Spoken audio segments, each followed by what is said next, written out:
একটু আলগা হতে শেখো। আমার গুরুদেব কিন্তু প্রায় যখন সংসারী মানুষরা আমার গুরুদেবের কাছে আসতেন, তো আমি দেখতাম ঠাকুর, মানে আমার গুরুদেবের কথা বলছি, ঠাকুর শ্রী শ্রী ভজন ব্রহ্মচারী মহারাজ, তো ঠাকুর কি করতেন, ওই সংসারীদেরকে একটা কথা প্রায় বলতেন, আমার কিন্তু কানে আসতো।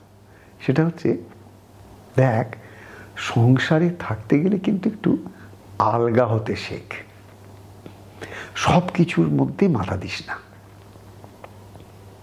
কথাটা কিন্তু খুব ছোট্ট কথা। সংসারে থাকতে গেলে একটু আলগা হয়ে এমনভাবে থাক যে সব কিছুর মধ্যে যেন তুই মাথা দেওয়ার চেষ্টা করিস না।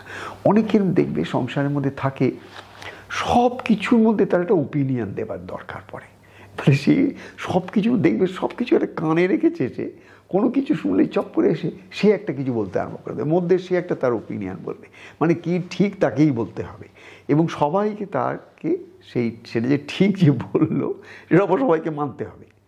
এরকম ধরনের অনেক অদ্ভুত চরিত্রের মানুষকে তুমি আশেপাশে সব জায়গায় পাবে, যারা ভেবেই বসে তারা পৃথিবীতে নেমেছে, ভগবান তাদের ঠেকা দিয়ে পাঠিয়েছে। কি ঠেকা দিয়েছে? যে যেখানে যা কিছু কথা হবে, আলোচনা হবে, যা কিছু হবে, তুমি শেষ কথাটা বলবে, because you are the ultimate knowledgeable person. আমি তোমাকে এন্ডাউট করেছি সেইভাবে, তুমি গিয়ে সবাইকে শিক্ষা দাও, লোক শিক্ষা দাও। তো এই ধরনের তো মানুষ তো পরিবারে এদিক ওদিক চতুর্দিকে প্রচুর পাবে। তো এই মানুষগুলোই তো সংসারে বেশি, এই মানুষগুলো আছে কেন, তার একটা কারণ, সেটা নিয়েই কিন্তু আজকে আমি এই পাঠটা শুরু করছি। কি? যে একটু আলগা হতে শেখো। আমার গুরুদেব বলতেন, সংসারে থাকলে একটু আলগা হতে শিখতে হয়। এই আলগা হওয়া মানে অনেক কিছু ঘটতে থাকবে, তোমার চোখের সামনে ঘটতে থাকবে, অনেকে অনেক কথা বলতে থাকবে। এই কথাগুলোকে না তুমি বন্ধ করতে পারবে, না ঘটনা পরম্পরাগুলোকে নিজের মনের মতন করে সাজিয়ে গুজিয়ে প্রত্যেক দিন চলতে পারবে। এগুলো হয় না। সংসারের প্রত্যেকটা মানুষই জানে যেগুলো ঘটবার সেগুলোই ঘটতে থাকে, যা ঘটবার সেটাই ঘটে, যার মাধ্যমে ঘটবার তার মাধ্যমেই ঘটে, যখন ঘটবার তখনই ঘটে, তার আগে ঘটে না, তার পরে ঘটে না। এটা তো মানো, এটা তো পরিষ্কার সকলেরই অভিজ্ঞতা। তো এই যে অবস্থাটা, এই অবস্থাটার যদি আমি ধরে নিই অ্যাজ এ কনস্ট্যান্ট, মানে এটা আছে, এটাই রিয়ালিটি, এই মানডেন ওয়ার্ল্ডের একটা সাংসারিক জীবনের একটা রিয়ালিটি। তো এই রিয়ালিটিটাকে যদি আমি কোনোভাবে, এটা যদি আমার শান্তির বিঘ্ন হিসেবে দেখি, তাহলে এর তো একটা কোনো উপাচার চাই, তো এর তো কোনো একটা উপায় চাই, যে উপায়টাকে আমি ম্যানেজ করব। সে ম্যানেজটা কি? আলগা হতে শেখা। আলগা হতে শেখা, এই আলগা হওয়াটা হচ্ছে it's a sense of detachment. এগুলোর মধ্যে যত তুমি জড়াবে তত আর কিছু না, তোমার মনের শান্তি বিঘ্নিত হবে, তোমার মনের শান্তি কিন্তু তোমার হাতে আর থাকলো না। তো তোমার জীবনে তুমি যা কিছু করছো, চিন্তা করো না, তুমি যা কিছু করো, পেছনে তো একটাই একটা কারণ আছে। এত কষ্ট করে সংসার করছো, যা করছো, টাকা পয়সা রোজগার করছো, ব্যবসা করছো, পত্র করছো, যেখানে যাচ্ছ সেখানে যাচ্ছ, এর জন্যে করছো, তার জন্যে করছো, উদ্দেশ্য তো একটাই, তুমি জীবনে একটু শান্তি পেতে চাও, তুমি একটু জীবনে একটুখানি যে সবাইকে নিয়ে একটুখানি, সবাই যেমন আছে সবাইকে করলাম না, সবাইকে একটুখানি ভালো থাকতে চাও। এর বাইরে তো কিছু নেই। যে যা করছে সবাই তো একটু ভালো থাকার জন্য করছে, যে যা করছে সে তো একটু সুখে থাকার জন্য করছে। বা এক কথা আমি বলবো, যে যা করছে সে একটু শান্তির জন্য করছে, যে এটা করলে আমি শান্তি পাবো, এটা করলে আমার একটু মনে খুব সুখ হবে, এটা যদি আমি একটু খাওয়াতে পারি কাউকে খুব আনন্দ হবে, বা কেউ যদি আমার হাতে একটু খেয়ে যায় খুশি হব। এই সমস্ত কিছুর পেছনে উদ্দেশ্য কিন্তু একটা, তোমার নিজস্ব খুশি, তোমার নিজের শান্তি, তোমার নিজের সুখ, তোমার নিজের আনন্দ। অর্থাৎ আমি বলতে চাইছি, তুমি পৃথিবীতে এসে যতদিন আছো, জ্ঞান তো তুমি কোনো কাজ করো না যে কাজের পেছনে তোমার এই ছোট্ট সেলফিশ ইন্টারেস্টটা নেই। কি ইন্টারেস্ট? যে তুমি সুখ চাও, তাই সেই কাজটা তুমি করো। আর পাঁচজনের দৃষ্টিতে সেটা কি, সেটা তাদের ব্যাপার। তোমার জন্যে তুমি যখন যেটাই করছো, যেটাই বলছো, যেটাই শুনছো, যেটাই দেখছো, সবার পেছনে কিন্তু তোমার কোনো একটা অবচেতন মনের একটা চাওয়া আছে। সেই অবচেতন মনের চাওয়াটা কিন্তু একটাই, তুমি একটু সুখ শান্তি আনন্দ চাইছো, একটা প্রোটেকশন চাইছো, একটা এমন একটা সাস্টেইনেবিলিটি চাইছো যেন এটা যেন থাকে তোমার কাছে, একটা সুখ শান্তি আনন্দটা যেন তোমার ঘরে বাঁধা থাকে। কিন্তু এর যে বিঘ্নগুলো আমরা সবসময় আসতে দেখি, তা থাকতে পারে না মানুষ। এর যে বিঘ্নগুলো আসে, এই বিঘ্নগুলো কেন আসে? তার একমাত্র কারণ হচ্ছে এই বিঘ্নগুলো আসে বলেই তো একটা মানুষ একদিন সেই জায়গায় পৌঁছাতে পারে যেখানে শত বিঘ্ন আর তাকে নাড়াতে পারে না। এই অভিজ্ঞতাগুলোই তো মানুষের সিঁড়ি, যে সিঁড়িগুলো পেরোলে সেই ভগবানের সেই রাজ্যে যেতে পারে যেখানে ভগবানের স্বরূপটা সে চিনতে পারে যে তিনি কি, তিনি বিঘ্ন যেমন, তিনি বিঘ্ন হরণও তেমনি। তিনি যেমন পরাশক্তি তেমনি অপরাশক্তি। তিনি যেমন আমাদের কষ্ট দুঃখ দেন, বলবো না, কর্ম অনুসারে যে যা পাচ্ছে সেটাকে দূর করার জন্য তার আশীর্বাদটাও কিন্তু একদিন আমাদের কাজই লাগে। এখানে আরেকটি কথা বলছে, সংসারেই সাধনা হবে। এটা কিন্তু খুব বড় কথা। অর্ধেকের মানুষ বেশি ধরেই ফেলেছে যে যদি কোনো রকমের একটা এখান থেকে পালিয়ে কোনো সংসার ধর্মের এই রোজকার রোজ কষ্ট দুঃখ ছেড়ে যদি কোনো একটা জায়গায় শান্তি জায়গায় যেতে পারতাম, খুব মানে একটা আশ্রম, মঠ, মন্দির, ঠাকুর, দেবতা বা যাও হোয়াট এভার, যার যেটা আর কি খুব সুখের জিনিস, সেরকম একটা জায়গায় যদি কোনো কাজকর্ম করতে না হতো, কোনো কিছু না করতে হতো, মজায় যদি থাকতে পারতাম কি ভালো হতো। এটা কিন্তু কম বেশি অনেকে তো ভাবে যে যদি একটা সেরকম কোনো পরিস্থিতি হয়। কিন্তু উদ্দেশ্য যদি আমাদের জীবনে সুখ শান্তি আনন্দ হয়ে থাকে তাহলে এটা এত সহজলভ্য নয়। এটার জন্য একটু কাঠখড় পোড়াতেই হয়। জন্মে জন্মে পড়িয়ে আসছো, এই জন্মেও পড়াচ্ছ, আগামী জন্মেও পড়াবে যদি না। এই জন্মে যেটুকু কাজ তুমি করতে এসেছো, যেটুকু সাধনা তুমি করতে এসছো, সেই সাধনার মধ্যে একটা কি জিনিস আনবে? আঁট আনতে হবে। আঁট আনতে হবে সাধনায়। আঁট মানে তোমার চেষ্টার মধ্যে আঁট আনতে হবে। তোমার চেষ্টার মধ্যে একটা কোথাও না কোথাও তোমার মনের মধ্যে একটা সংকল্প চাই, দৃঢ় সংকল্প চাই যে এই জীবনেই আমি এমন করে এগিয়ে নেব যেন অন্তত সংসারের মধ্যেই থেকে আমার যাকে যতটুকু বাকি বকেয়া বুঝিয়ে দেবার আছে, যেগুলোকে আমরা প্রারব্ধজনিত কারণে বলি, যে ওর সঙ্গে তোমার প্রারব্ধ আছে বলেই তো তোমার স্বামী, ওর সঙ্গে তোমার প্রারব্ধ আছে বলেই তো তোমার স্ত্রী, ওদের সঙ্গে তোমার প্রারব্ধ আছে বলেই তোরা তোমার সন্তান, ওর সঙ্গে তোমার প্রারব্ধ আছে বলেই তো তোমার প্রতিবেশী, তোমার বন্ধু বান্ধব, অফিস কাছারিতে গিয়ে এত লোকের সঙ্গে তোমার পরিচয়।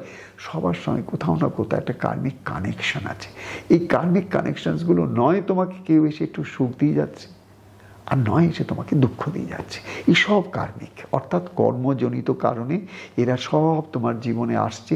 এদেরকে তুমি যতই ঠেলে দূরে পাঠাবার চেষ্টা করো না কেন, প্রারব্ধ না মেটা পর্যন্ত কেউ দূরে যাবে না।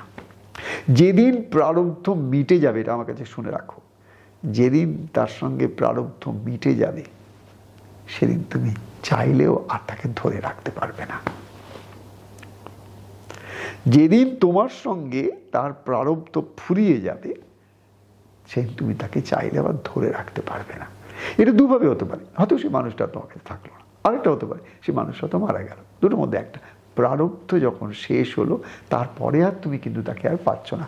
যতদিন প্রারব্ধ আছে ততক্ষণ সেই মানুষগুলোই তোমার জীবনে আসে যাদের সঙ্গে কিছু দেওয়া নেওয়া লেনদেনের ঋণ তোমার রয়ে গেছে, যেটা শিরডি সাইনাথ বলতেন যে ঋণ অনুবন্ধম। তোমার জীবনে যারা যারা আসছে সবার সঙ্গে তোমার একটা ঋণের সম্পর্ক আছে। নয় তুমি তার কাছ থেকে কিছু নিয়েছো, নয়তো সে তোমার কাছ থেকে কিছু নিয়েছে, নয় তার কিছু দেওয়ার আছে, নয় তো আমার কাছ থেকে কিছু তার পাওয়ার আছে। এই দেওয়া পাওয়ার মধ্যে কিন্তু কখনো সুখ থাকতে পারে, কখনো দুঃখও থাকতে পারে, কখনো মানও থাকতে পারে, কখনো অপমানও থাকতে পারে। এই বাদ বিসম্বাদের মধ্যে দিয়ে জীবনের একটা কোথায় যেন একটা আমাদের দেওয়া নেওয়ার সম্পর্কটাকে কোথাও যেন একটা জায়গায় নিয়ে যাচ্ছে। এই নিয়ে যাওয়াটাই একটা জীবনের একটা অদ্ভুত প্রবাহ। এর থেকে আমরা কেউ সরে দাঁড়াতে পারি না। আর সেখানে কি বলছে, সংসারেই সাধনা হবে। টেক ইট, তোমার সব থেকে ভালো সাধনার জায়গা সেটা হচ্ছে সংসার। কেন? এখানে দেখবে সব রকমের মানুষ আছে, সব রকমের পরিস্থিতি আছে। যে যে পরিস্থিতিগুলো তোমার অহংকারকে বারবার নাড়া দেয়, তোমার কর্তৃত্বকে বারবার কোয়েশ্চেন করে, তোমার মধ্যে যা কিছু নেগেটিভ আছে সেগুলোকে বারবার তুলে ধরার চেষ্টা করে, কাম, ক্রোধ, লোভ, মদ, মোহ, মাৎসর্যের যা কিছু সূক্ষ্মাতি সূক্ষ্ম সেই কর্মজনিত জিনিসগুলো তোমার অবচেতন মনে স্তরে স্তরে ঢোকানো আছে, চাপা দেওয়া আছে। সেই সব জিনিসগুলো এই সংসার টেনে টেনে বার করবে, এমন পরিবেশ তৈরি করবে, এমন লোক তোমার সামনে এনে ফেলবে, এমন তোমার একটা সম্পর্ক গড়ে আসবে যে দেখবে সেখান থেকে কিন্তু তোমার বারবার একটা পরীক্ষা হচ্ছে তোমার মধ্যে কতটা ধৈর্য আছে, তোমার মধ্যে কতটা সহনশীলতা আছে, তোমার মধ্যে কতটা ক্ষমা আছে, তোমার মধ্যে কতটা নিজে আরও শুধরে নেবার জন্যে কতটা সাধন ক্ষমতা আছে, এবং সেটার জন্য তুমি কি কি কাজ করছো, কতটা তুমি সেই যে একটা মহাশক্তির সামনে দাঁড়িয়ে তুমি নিজেকে কতটা মেলে ধরছো, নিজের অহংয়ের পুষ্টি না দিয়ে নিরহংকারের পথে যাবার কি কি সাধনা তুমি করছো, এই সব জিনিসগুলোর জন্যে একটা ক্ষেত্র দরকার হয়। এবং সেই ক্ষেত্রের আমি মনে করি সব থেকে অদ্ভুত সুন্দর ক্ষেত্র যেটা বেশিরভাগ মানুষের জন্য ভগবান সৃষ্টি করেছেন বা এই সমগ্র সৃষ্টি করেছেন, সেটা কি সংসার। অর্থাৎ তোমার একটা এনার্জেটিক ফিল্ড, যেখানে তোমার অহংকারের বারবার একটা পরীক্ষা চলতেই থাকে, তোমার কর্তৃত্বের ওপর বারবার একটা আঘাত আসতেই থাকে, তোমার যা কিছু শেখা জ্ঞান সেই জ্ঞানের একটা না একটা চরম পরীক্ষা তোমার সামনে আসতেই থাকে। এর বাইরে তুমি যেতে পারবে না। কবে যেতে পারবে? যেদিন এই সমস্ত কিছুর উৎসটা, অর্থাৎ সংসারের মধ্যে থেকে যেদিন তুমি ঠিক বুঝতে পারবে যে এই সব কিছুগুলো আসছে তার কারণ কোথাও না কোথাও আমার মধ্যে একটা রেসিস্ট্যান্স রয়ে গেছে, কোথাও না কোথাও আমার ভেতরে কোনো জিনিসগুলোর ব্যাপারে এমন আশা আকাঙ্ক্ষা রয়ে গেছে, এমন আমার মধ্যে এক্সপেকটেশনস রয়ে গেছে যেগুলো আমি সরাতে পারছি না। আমি জানি এই এক্সপেকটেশনগুলো আমার ভালো নয়, এগুলোই আমায় দুঃখ দিচ্ছে। কি আশ্চর্য, তবু আমার ওই মানুষটাকে আর ওই মানুষটার এই সমস্ত ব্যবহারিককে কাটিয়ে নিজের মনটাকে আলগা করব যে তার চেষ্টাটা তো নেই, সেটা তো করতে পারি না। গুরু আমাকে কত বলেছেন ওইদিকে মনটা না দিয়ে তুই জবটাকে একটু বাড়া না, তুই একটু ধ্যানটাকে বাড়া না, তুই ভালো গ্রন্থকে একটু পড়ার চেষ্টা কর না, ভালো চিন্তার মধ্যে থাকার একটু চেষ্টা কর না, বা সেখানে একটু গিয়ে ঘুরে আয় যেখানে গেলে তোর ভালো লাগে, যাদের সঙ্গে কথা বললে তোর মন পরিবর্তন হয়, একটুখানি উচ্চতর গ্রামে যেতে পারে মনটা, তাদের সঙ্গে কথা বল, যা কর তাই কর, কিন্তু একটাই কর, তোর মনের শান্ত অবস্থাটাকে এত সহজে আর পাঁচজনের দ্বারা বিঘ্নিত হতে দিস না। Let that not be done. সাধন ক্ষেত্রটা তোর জায়গাটা কোথায়? তাহলে তোর এই সংসারটাই হচ্ছে সাধনার ভূমি, সাধনের জায়গা। আর সেই সাধনা হবে পাহাড়ে, জঙ্গলে, মঠে, আশ্রমে, বৃদ্ধাবাসে নয়। অনেক মানুষ ভাবে বোধহয় কোথাও পাহাড়ে, পর্বতে, জঙ্গলে বা কোনো একটা বৃদ্ধাবাসে গেলাম বা কোনো একটা আশ্রম মঠে গেলাম, কোনো বাবাজিদের স্থানে গেলাম, সেখানে গিয়ে থাকতে পারি, খুব শান্তি, খুব আনন্দ। আমি বলছি তোমাকে হাত জোর করে, কোথাও শান্তি নেই, কোথাও শান্তি নেই। যে কোনো বৃদ্ধাবাসে যাও, যে কোনো আশ্রমে যাও, মঠে যাও, মন্দিরে, বরঞ্চ সেখানে তোমার এই সব কিছু চ্যালেঞ্জ আরও বড় হয়ে যাবে। তোমাকে আরও অনেকজনের সঙ্গে তাদের মনের মতন করে চলতে গিয়ে তুমি পথে পথে হোঁচট খাবে। ঠাকুর তোমাকে প্রারব্ধের জন্যে যেখানে এনে রেখেছেন সেটা তাঁর ইচ্ছায় তোমার জন্যে সব থেকে উৎকৃষ্ট।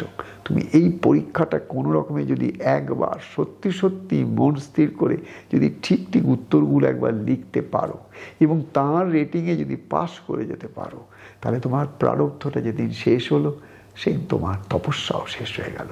যেদিন তোমার এই তপস্যা, সংসারে ক্ষেত্রটা যে তপস্যার ক্ষেত্র, এই যে সহ্য করা এটা তোমার তপস্যা, এই তাপ সহ্য করা এটা তোমার তপস্যা।